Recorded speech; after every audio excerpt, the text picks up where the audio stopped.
台语文千万字，逐工要甲大家做伙来捌一字。顶礼拜六选举，真侪人不管时拢咧注意投票甲开票的状况。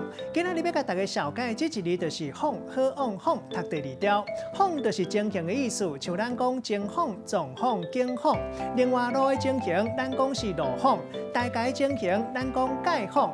若是比较了后的推论，咱讲好放。像讲这领衫囡仔穿就穿袂落啊，好放是大人要穿。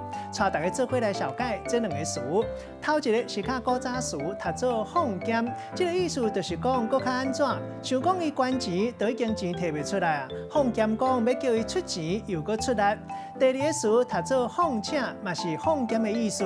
咱用一句话来举例，甲这两个词夹做伙。譬如讲阿姐愈来愈频繁出门，好天就会出去行行咧，伊就唔肯。放减是要何来啊？放请搁叫伊家己塞车来和咱会合，安尼就搁较招袂叮当。今仔日小解这一字读做放，另外一个音读做放，提供予观众朋友来参考。